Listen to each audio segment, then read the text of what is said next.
friends, how are you all? Welcome back to my channel. So today we are going to learn Ikai 1 from the book Kathitar Vidyay or Ghazal Vidya or Prachar. The Ikai 1 Sansmaran. First of all, we'll know what is the meaning of Sansmaran.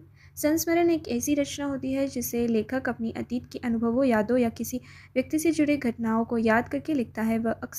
यह अक्सर सच घटनाओं पर आधारित होती है। In English, it's called means memoir or resemblance. It's a non-fictional write-up based on the author's personal memories or experiences, often related to people, events, or situations from the past. So these are the three easy one-word meanings also for संस्मरण. यादों की कहानी, सच्ची बातें, भावनाओं से भरा. Now we'll move on to the summary. Amrit Lal नगर का जन्म 17 अगस्त 1916 को हुआ था. उनके पिता की मृत्यु 1935 में हो गई. तब वह सिर्फ 19 साल के थे. उन्होंने परिवार की जिम्मेदारी उठाई और बीमा कंपनी में नौकरी करी. नौकरी पसंद नहीं आई तो छोड़ दी और लिखना शुरू कर दिया. बचपन से ही उन्हें कहानी और साहित्य में रुचि थी. 1938 से वे लेखन में पूरी तरह लग गए. उन्होंने कहानियाँ, बाल साहित्य और उपन्यास लिखे, पर उपन्यासों से प्रसिद्धि मिली. शरद एक याद उनका प्रसिद्ध स्मरण है. उन्होंने चक्कलस नामक की हास्य पत्रिका का संपादन भी किया. उनकी रचनाओं में सामाजिक, राजनीतिक, सांस्कृतिक विषय होते हैं. महादेवी वर्मा का जन्म फर्रुखाबाद में हुआ. उनके माता पिता दोनों विद्वान और धार्मिक थे. महादेवी वर्मा ने गद्य और पद्य दोनों में लिखा. उन्होंने नारी विषयों पर लेख लिखा, जिनका संग्रह श्रृंखला की कड़ियाँ है. उनके स्मरण अतीत के चलचित्र स्मृति की रेखाएं बहुत भावुक है. प्रेमचंद एक स्मरण में उन्होंने प्रेमचंद का सुंदर चित्रण किया. किसने? महादेवी वर्मा. कृष्ण सौप्ती ने भी सुंदर गद्य और नारी जीवन पर रचनाएं लिखी. हम हशमत में उन्होंने भीष्म साहनी के सरल स्वभाव को दर्शाया. शिव पूजन सहाय ने त्यागमूर्ति निराला में बताया कि त्याग से ही सच्चा सुख मिलता है. Now let's move on to the question answers. First of all, we'll cover up the short answer questions. So question number 1, Amritlal नगर की रचनाओं के नाम बताइए. So the famous works of Amritlal Nagar. Answer, Amritlal नगर की प्रमुख रचनाएं हैं बूंद और समुद्र, सेठ बांकेलाल, नवाबों के दिन, सुहाग के नुपुर और करवट. फेमस वर्क्स आर बूंद और समुद्र, सेठ बांकेलाल, नवाबों के दिन, सुहाग के नुपुर और करवट. उन्होंने स्मरण, शरद एक याद और हास्य पत्रिका चक्कलस का भी संपादन किया. Now let's move on to question number 2. Mahadevi Verma का साहित्यिक परिचय संक्षिप्त में दीजिए. Give a short literary introduction. Okay. Now point 1 is Mahadevi Verma का जन्म फर्रुखाबाद में हुआ. वे एक बहुत प्रसिद्ध कवयित्री थी, जिन्हें मीरा भी कहा जाता है. उन्होंने नारी समस्या पर बहुत से निबंध लिखे. उनकी गद्य रचनाएं भी बहुत भावुक और सोच वाली थी. उनकी खास रचनाएं थी श्रृंखला की कड़ियाँ, स्मृति की रेखाएं, अतीत के चलचित्र. Now let's move on to question number 3. Krishna Sobti की रचनाओं पर संक्षिप्त में प्रकाश डालिए. कृष्णा सौप्ती हिंदी की जानी मानी लेखिका थी. उनकी भाषा बहुत ताज़ा, सजीव और साफ़ सुथरी होती थी. जिंदगीनामा और दर से बिछड़ी जैसे उपन्यास लिखे. मित्रों मरजानी में महिला का चित्रण किया. हम हशमत नाम का मज़ेदार स्मरण भी लिखा. Okay, now let's move on to question number 4. Shri Shiv Pujan Sahay का साहित्यिक परिचय संक्षिप्त रूप में प्रतिपादित कीजिए. Provide a brief literary introduction of Shri Shiv Pujan Sahay. Answer, point number 1, Shiv Pujan Sahay Hindi के प्रसिद्ध लेखक थे. श्री शिव पूजन सहाय वॉज फेमस हिंदी राइटर. उनका जन्म 9 अगस्त 1893 को बिहार में शाहाबाद ज़िले में हुआ था. He was born on August 9, 1893 in Shahabad district, Bihar. Shri Shiv Pujan Sahay. उनकी प्रमुख रचनाओं में त्यागमूर्ति निराला और संस्मरण शामिल है. उन्होंने महाकवि निराला की त्याग भावना को अपनी रचनाओं में दर्शाया. He portrayed the spirit of sacrifice of the great poet Nirala in his works. उनकी रचनाएं समाज, त्याग और जीवन के सिद्धांतों पर आधारित थी. His writings were based on society, sacrifice and principles of life. Now let's move on to long answer questions. Question number 1 है संस्मरण से क्या अभिप्राय है, स्पष्ट कीजिए. What is meant by sansmaran explain.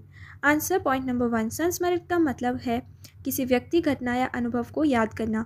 संस्मरण means remembering a person, event और एक्सपीरियंस। पॉइंट नंबर 2, यह एक प्रकार की लेखनी होती है जिसमें लेखक अपने अनुभवों और यादों को साझा करता है। It's a type of writing with author shares their experiences and memories. संस्मरण में लेखक की भावनाएं और विचार व्यक्त होते हैं। In संस्मरण, the author expresses the emotions and thoughts. Question number 2. शरत, एक याद। संस्मरण का स्वरूप स्पष्ट कीजिए। Explain the form of the memoir. शरत, एक याद। Answer. Point number 1. शरत, एक याद अमृतनगर का प्रसिद्ध संस्मरण है। अमृतलाल नागर का प्रसिद्ध संस्मरण है। शरत, एक याद is a famous memoir by Amritlal Nagar. इसमें लेखक ने शरत चंद्र चट्टोपाध्याय के साथ अपने अनुभवों को साझा किया है। In this the author shares his experiences with Sharat Chandra Chattopadhyay. Okay, लेखक ने शरत चंद्र के जीवन और उनके साहित्य के बारे में भी लिखा। संस्मरण में लेखक की व्यक्तिगत भावनाओं और विचारों की गहरी छाप है। विच मीन्स लेखक की means it is about Amritlal नागर। यह संस्मरण साहित्यिक व्यक्तित्वों और उनके योगदान पर प्रकाश डालता है। This memoir sheds lights on literary personalities and their contributions. Question number 3, Sharat, एक याद। संस्मरण के आधार पर शरत के चरित्र पर प्रकाश डालिए। Based on the memoir Sharat, एक याद shed light on the character of Sharat. Sharat Chandra Chattopadhyay एक महान साहित्यकार थे। Was a great literator. वो सरल, सच्चे और ईमानदार व्यक्ति थे। He was simple, truthful and honest person. उनकी लेखनी में मानवता और समाज की सच्चाइयों को दर्शाया गया है। He depicted the truths of humanity and society. Sharat Chandra ने अपनी कहानियों में आम आदमी के संघर्ष और भावनाओं को व्यक्त किया। उनकी विशेषता यह थी कि उन्होंने कभी भी अपने विचारों से समझौता नहीं किया। क्वेश्चन नंबर 4, प्रेमचंद एक स्मरण के आधार पर प्रेमचंद के व्यक्तित्व की विशेषताएं बताइए। बेस्ड ऑन प्रेमचंद एक स्मरण, describe the qualities of Premchand's personality. Answer. Point number 1, Premchand बहुत संवेदनशील और करुणामय इंसान थे। Premchand was very sensitive and compassionate person. वे सादा जीवन और ऊंचे विचारों में विश्वास रखते थे। He believed in simple living in high thinking. उन्होंने समाज की समस्याओं को अपनी कहानियों के माध्यम से उजागर किया। Highlighted social issues through his stories. उनका व्यवहार बहुत विनम्र और प्रेरणादायक था। Humble and inspiring. वे एक आदर्श लेखक और सच्चे इंसान थे। Ideal writer and true human being. Question number 5, हम हशमत किसे कहा गया है? उनके व्यक्तित्व की विशेषताएं बताइए। Who is referred to as Hum Hashmat? Describe the qualities of his personality. Answer. Point number 1, हम हशमत नाम हरिशंकर परसाई जी का उपनाम है। It's the pen name of Harishankar Parsai. What? हम हशमत। वे व्यंग लेखन में माहिर थे और समाज की सच्ची हंसी में कह देते थे। He was expert in satire and expressed harsh truths humorously. उनका व्यक्तित्व निर्भीक और ईमानदार था। His personality was fearless and honest. वो जनता की बात खुलकर लिखते थे, चाहे किसी को बुरा लगे। He spoke openly for the people even if it offended others. उनकी रचनाओं में ताजगी, चतुराई और गहराई होती थी। His writings had freshness with and depth. त्यागमूर्ति निराला के व्यक्तित्व की विशेषताएं स्पष्ट कीजिए। Describe the personality traits of त्यागमूर्ति निराला। आंसर। निराला त्याग और आदर्श के प्रतीक थे। Nirala was a symbol of sacrifice and ideals. उन्होंने गरीबों में भी आत्मसम्मान नहीं छोड़ा। Never gave up his self respect. अच्छा, गरीबी में self respect even in poverty. वो समाज के दुख दर्द से गहराई से जुड़े हुए थे। He was deeply connected to the sorrows of the society. उनका जीवन संघर्षों से भरा था, लेकिन वो कभी झुके नहीं। His life was full of struggles but he never give in. वे स्वतंत्र सोच वाले और निडर लेखक थे। He was independent thinker and fearless writer. So friends, that is it for today. Meet you in Ekai 2. If you have any doubts, write it in the comment section and I will make a video for that. Till that, make sure to like and subscribe, and then meet you in the next video. Have an amazing day.